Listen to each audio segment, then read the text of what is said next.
eventually be our recording studio. I know that this is a hot topic. I know it's very controversial, right? So I'm gonna wait a minute. Let people get online. And one thing I want to tell you is this is not a debate. If you want to vaccinate your kids, that's your thing. If you think vaccines are the greatest thing ever, good for you. But this is not a place where you post that stuff. If you want to actually have a debate with me about vaccines, safety, the effectiveness, everything else, then let me know and let's get on my radio show or get on Facebook Live and let's talk about that together so that everybody can listen to the conversation and you can vent everything you want to hear about. And hey, Kevin, what's up, Kara? What's up, Rick? Anyway, I'm going to talk to you about this top 5 things that I think are reasons why you should not vaccinate your kids. And again, this is not a debate. Here's my experience as a professional, as a healthcare provider. Here's what I see, right? So, number 1 is vaccines do not create long-term immunity. They don't. If you disagree with that, then find me research, real research that shows that they create long-term immunity. That's a nice straw man there, Doc. Nobody claimed that vaccines give long-term immunity. The scientific claim is that vaccines will provide immunity effective enough to prevent infection or minimize the severity of the symptoms in case of infection. They don't. Vaccines cause and create what's called an antibody response. Basically, they piss off your immune system and they get it ready to fight. If they worked, if they created long-term immunity, then why would you need to get boosters and why do your kids need multiple shots of the same vaccine? They do not work. That's the number 1 most important reason why you should not vaccinate your kids. Okay, here's some peer-reviewed research that shows the effectiveness of vaccines. Let's first look at the vaccine against meningitis. 4 years after vaccination, vaccine protection levels exceed 94% in cohorts immunized during the campaign. Holy shit, that's pretty damn good number. Here's some research on the influenza vaccine. Vaccine efficacy against serologically defined infection was 88% for influenza A and 89% for influenza B. That's pretty damn good. What about the MMR vaccine? Vaccine effectiveness was 88% for 1 dose and 95% for 2 doses. Waning immunity may contribute to mumps outbreak in older vaccinated populations. 88% and 95%, those are really fucking good numbers. So I don't know how you can sit there and tell us that vaccines don't work. And waning immunity, we already fucking know that. We know that. That's why there's boosters. We already know. By the way, you're a fucking chiropractor. You're not an immunologist, you're not an MD, you're not a researcher. You're about as real as a doctor as a naturopath. So don't ask for scientific research you don't fucking understand or flat out deny when your own career is based on pseudoscientific bullshit. Number 2, things don't add up. Like, first of all, understand that I don't make an extra dime by you not vaccinating your kids. I get no financial gain. No, but you do own a chiropractic and natural health clinic. You own an online store selling expensive natural shit. And you're a public speaker selling seminars and get paid to do events. Convincing people not to vaccinate their kids might not make you an extra dime of itself, but if you can convince them not to vaccinate, you can also convince them to buy your snake oil. And based on this review of your clinic, which says, he's a quack, he wouldn't even let us leave without trying to pressure us into signing up for a very expensive program that insurance does not cover. Warning sign, he is not God and cannot cure sickness. Beware, eating healthy and exercise is fantastic, but he lives in a make-believe land. I'm pretty confident that I'm right about you. But the pediatrician and Big Pharma make a lot of extra money, and they actually make a lot of money every single vaccine that gets added to the schedule. They make millions and millions and millions of dollars. So what? How is that an argument? A company that creates a product has every right to expect some profitability from that product's sale, particularly since it takes about 10 to 15 years of research and testing before it gets to the public. That's a lot of money, and it needs to be recuperated. What's up, Keith? Thanks for watching, man. And so when I was born, 1983, if you just Google it, look up CDC recommended vaccine schedule 1983 versus 2013. In 1983, there was 10 vaccines. 2013, there was over 36. And I would assume, I'd be willing to say it's probably going to keep going up and up and up and up. Question is, what's changed? The advancement of scientific knowledge and the ability to research. That's what's changed. As time progresses, we get better at fighting against diseases that historically killed or disabled people in their thousands, if not millions. That's what's changed. Science is improving at an ever-increasing pace, you moron. Since 1983, what is so drastically different that we need to add over 26 more vaccines to kids before the age of 5 or 6? Something's not adding up here. I don't understand that. And another thing that doesn't add up for me, for example, the very first vaccine that your child gets at birth is hepatitis B. If you know how you get hepatitis B, it's from sexual contact or dirty needles.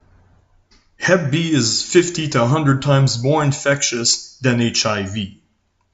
It can also be vertically transmitted from mother to child during childbirth. That's why it's the first vaccine that the baby gets, because it's also one of the first diseases that the baby can be exposed to and contract from childbirth. If you're going to try to give my son a vaccine at birth for something like that, I'm going to start questioning everything you're doing, and I think you should do the same thing.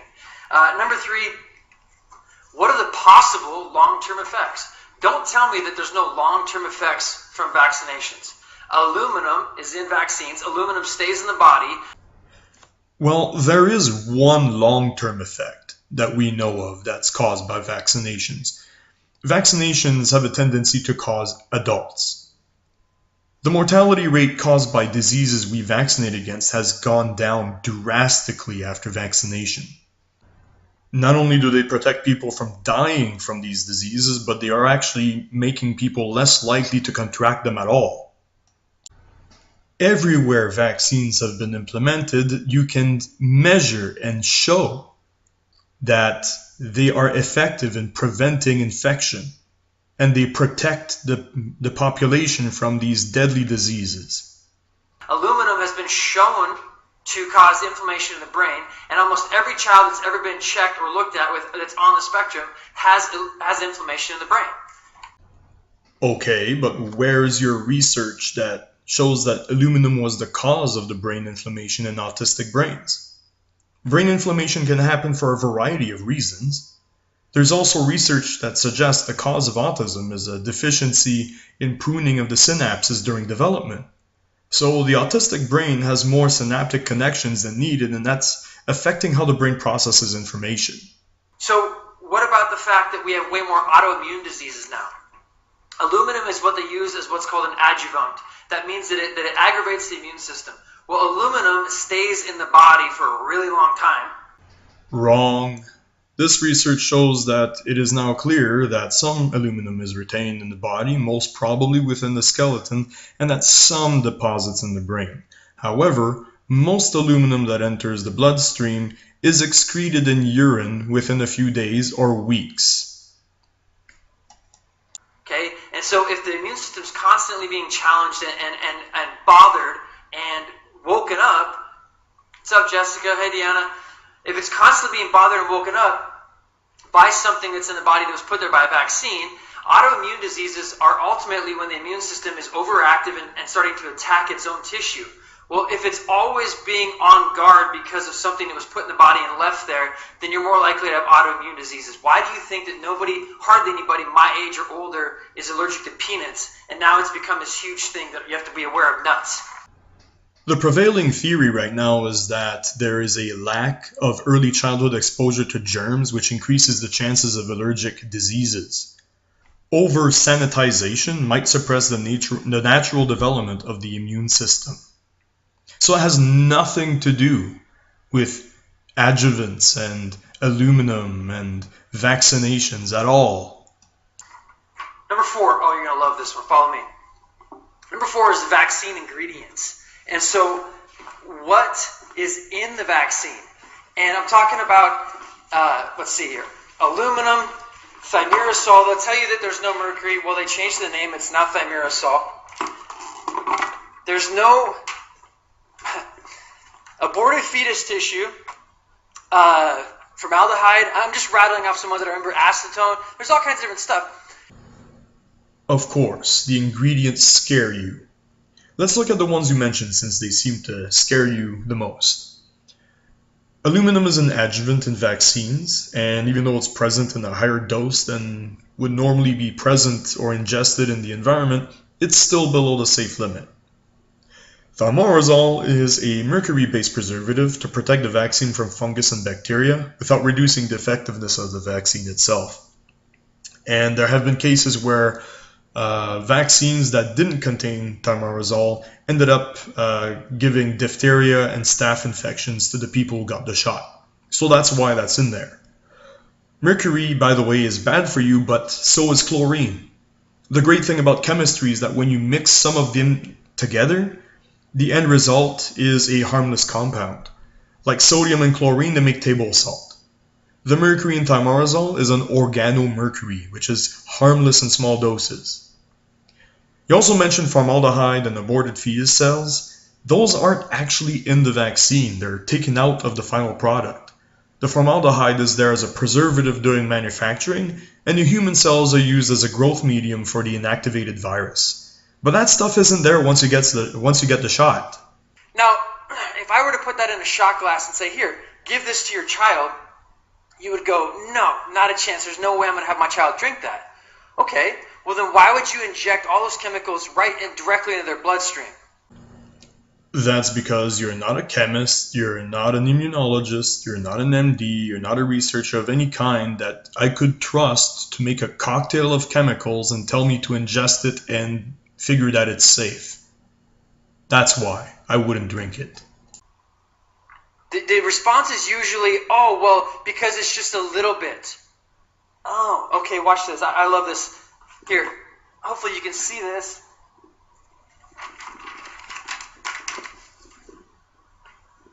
Glass of water, right? Nice and clean. No problem drinking it. What's the toothpick for? Well, the toothpick, you see, there's a pile of dog poop. I have a black lap, so it's pretty easy to find around here. I'm going to go over here and put it, this toothpick, I'm going to stick it in the dog poop, okay?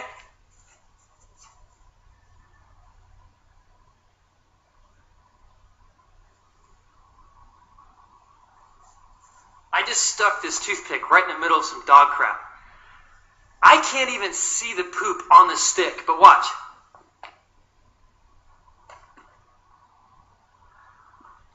Would you drink this? You can't see any poop, but you know that there's a toothpick that's been stuck in poop in this glass of water. Would you drink it? You're probably going to say no, right? But then I would go, oh, but it's just a little bit. The problem with your demonstration is that there aren't just chemicals in dog shit. There are bacteria such as E. coli and parasites like tapeworms that grow in dog shit. Even ingesting a small amount can have some pretty shitty and predictable consequences. Also, you clearly have no fucking clue about how pharmacology and toxicology work. When it comes to chemicals, the dose makes the poison. Everything is dose dependent. For example, warfarin is used as rat poison, but it's also a blood thinner. Even water can be toxic if too much is ingested in a short amount of time. It takes 6 liters of water to kill a 165-pound man. It's an effect called water toxemia or water poisoning.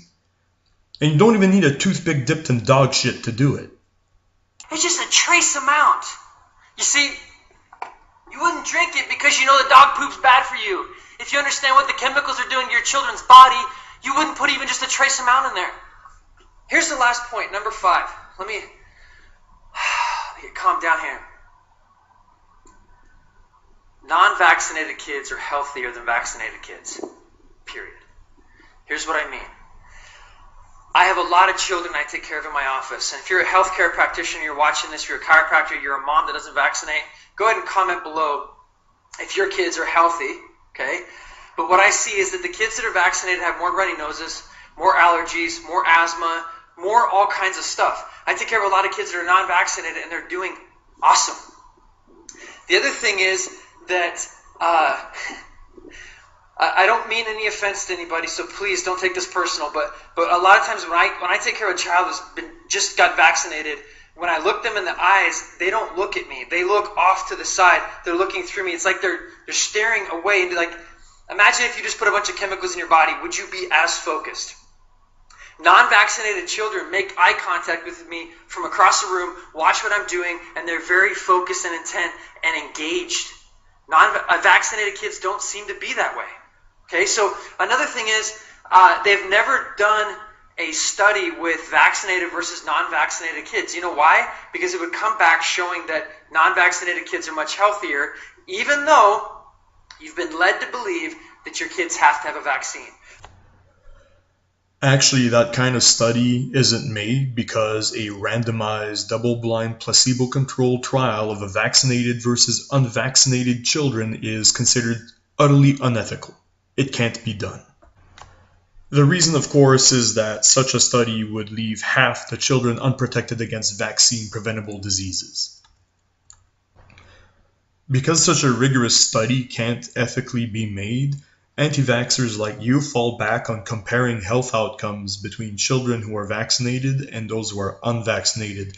But that's pretty much all crap, because it's done by incompetent or biased methods. I mean, all you have are telephone surveys disguised as studies, or they're performed by homeopaths or anti-vaccine activists. Last point on this one is your kids can go to school without vaccines. Depending on the state you live in, every single state has requirements. There's usually 3: religious, medical, or philosophical. Idaho has all 3. Some states have 1, some states have none, but you need to know that you need to check that regulation, and most of the time your kids can go to daycare and school when they're not vaccinated. Which is why the latest mumps and measles outbreaks have been caused by unvaccinated children. Hey, look, I just recorded a 20-minute podcast on this stuff. I'm not going to go on and on Facebook, but if you guys have any questions, you want to listen to something more in depth with it, then check out the podcast. You can access it through my website. It's drstephenbaker.com. And down at the bottom there's a bunch of videos like this that are housed on the website. But at the bottom, you can click on iTunes or Stitcher, access the podcast, and get a whole bunch more of this stuff. Again, thank you for the comments. Continue posting. Share this. If you're somebody that does or doesn't vaccinate, but you at least want people to be aware, then start the conversation. And this is not a place for you to post all the reasons why you vaccinate. And again, if you want to debate vaccines, then come on my radio show or my podcast and we'll take care of business.